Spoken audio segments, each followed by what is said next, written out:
hello friends welcome to तो ये आप गोटे अपडेट आसी आपंकर पोस्ट 5000 जो पोस्ट अच्छी सहित पारामेडिकल पोस्ट जो अच्छी तो कौ ऑर्गेनाइजेशन कौन आप कंडक्ट करेंगे सहित आप फार्मासीस्ट ऑफिसर आ रेडियोग्राफर पोस्ट भी आपंकर खाली पड़ी विषय जाना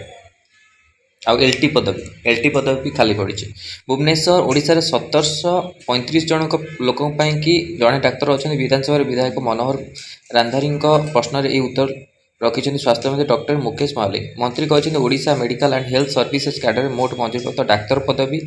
15,774 कैडर आपन अच्छी से 8,734 ड्यूटी पोस्ट 7,000 एलटीआर पदवी और से विभिन्न वर्ग में 9,968 जन डाक्तर कार्य थे 5,806 पदवी खाली रही यही खाली पदवी मध्य 922 ड्यूटी पोस्ट 4,884 एलटीआर पदवी रही यही खाली पड़ी डाक्तर पदवी 20 जन को आडहक नियुक्ति दि जाता बेले 527 जन चुक्तिभित्तिक नियुक्ति एवं 7 जन को कॉर्पस फंड और 75 जन को डीएमएफ फंड माध्यम नियुक्ति दि जाएगी सेहीपर राज्य में मोट 584 मंजूरी प्राप्त दंत चिकित्सक डेंटाल सर्जन जो आप पदवी मध्य 467 जन कार्य थे बेले 117 पदवी खाली पड़ी राज्य में मोट 16,342 मंजूर नर्सिंग ऑफिसर जोटा आप 16,342 मंजूरी प्राप्त नर्सिंग ऑफिसर 3,685 फार्मासीस्ट ऑफिसर अच्छा 1,525 लैबोरेटरी टेक्नीशियन 677 रेडियोग्राफर पदवी रही से 1,436 nursing officer 1,458 pharmacist officer 83 laboratory technician 483 radiographer पदवी खाली रही आरपीएस नियम अनुसार आवश्यक संख्यक डाक्तर पारामेडिक्स पदवी अंतर विशेषण कर नियत होता पदवी गुड़ पर्यायक्रम पूरण करने प्रचेषा चली ओडिशा डाक्तरी और स्वास्थ्य सेवा नियमावली 2017 संशोधन पर पदक्षेप निपर जिला स्तर विभिन्न डाक्तखाना खाली पड़ता प्राय 5,000 डाक्तर चयन पर ओपीएससी को अनुरोध कर माने Odisha public service commission OPSC तार कंडक्ट कर आउ पारामेडिक्स किसी भी आपंकर आसीनी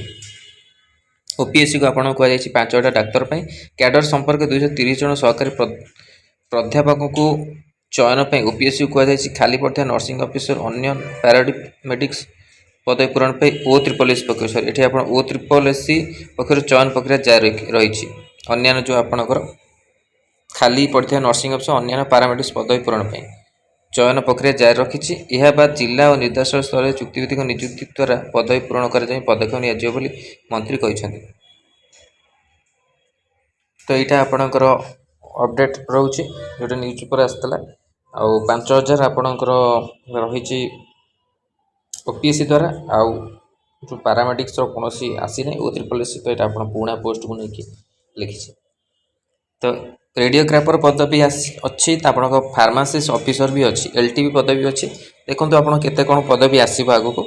O SSS आसूँ कि OSS आम NHM आसूँ तो आगक निश्चिंत जना पड़ो तो ये इंपोर्टां अपडेट थी आपण कि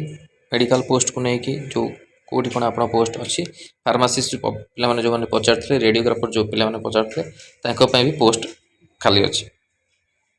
ये इंपोर्टां अपडेट था वीडियो भल लगे लाइक और शेयर करूँ आम चैनल प्रथम थर पाई चैनल को सब्सक्राइब करूँ और ये कंटेंट पे बेल आइकन को क्लिक करूँ जब समस्त वीडियो नोटिफिकेशन आप पहुँच पाए